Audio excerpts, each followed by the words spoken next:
Sea of Thieves released in 2018, promising to bring the best open-world pirate simulator. Being at the forefront of the turn of gaming history with the Xbox Game Pass, making Sea of Thieves available on platforms like PC, Xbox, and even your phone. Everything was looking up for Sea of Thieves, and it was promising to be the biggest game released in modern history.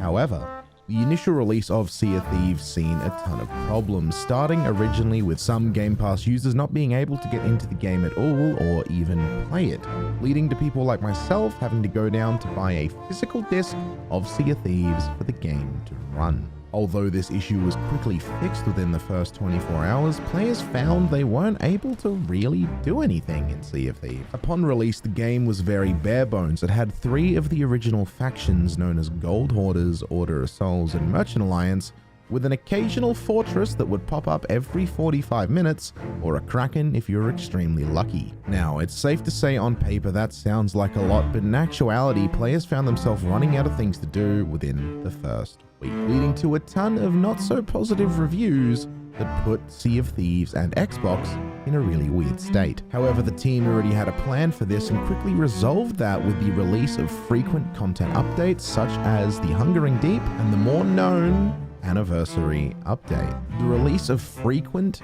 free updates within the Sea of Thieves world made the game a colossal juggernaut in the world of all things entertainment. From there, Sea of Thieves continued to grow. As new things were added, the player base got bigger, the game got more content, and seasons became the driving force behind content updates. In that time, Sea of Thieves went from a game that released frequent monthly updates that added a whole bunch of new things to the world, to a game that was focused on releasing content in the chunk form of seasons. And this went absolutely great for Sea of Thieves, from releasing things like the Sea of Thieves Pirate Life crossover Tall Tale to Season 8's Hourglass PvP diving factions. On the tail end of the hype of Season 8, they came out with Season 9 in 2023, promising another massive update. However, all that consisted of Season 9 was the tweaking of every single event in Sea of Thieves, making it easier for the newer player, and a new ship set and chest.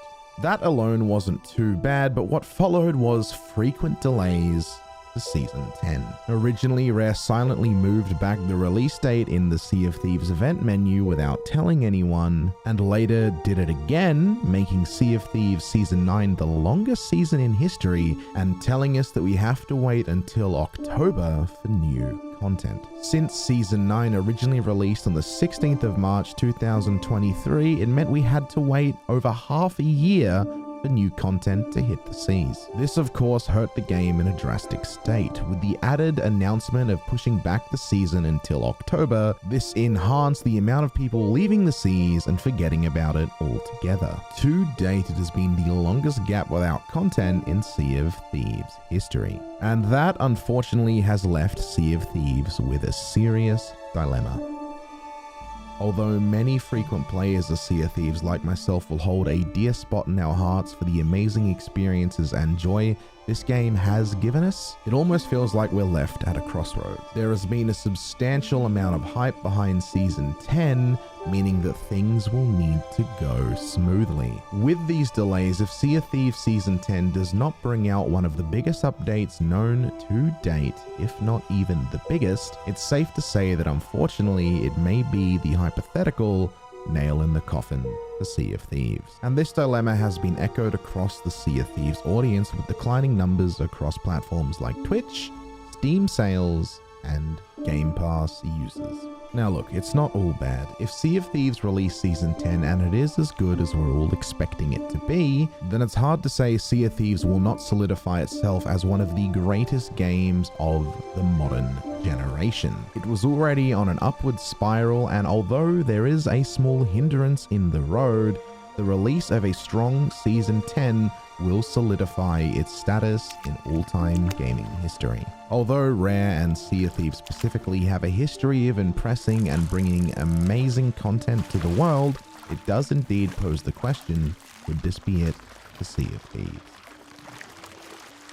If you enjoyed this video and want to see more Sea of Thieves content in the future, feel free to subscribe and hit that notification bell, as I do plan to continue to make Sea of Thieves content across all platforms. And hey, if you want to see more gameplay related content, you're more than welcome to follow me on Twitch. The link is in the description. So with that being said, let me know what you guys think about Sea of Thieves and what Season 10 could bring.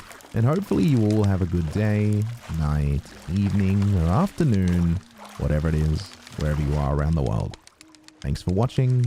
Have a good one. Goodbye for now.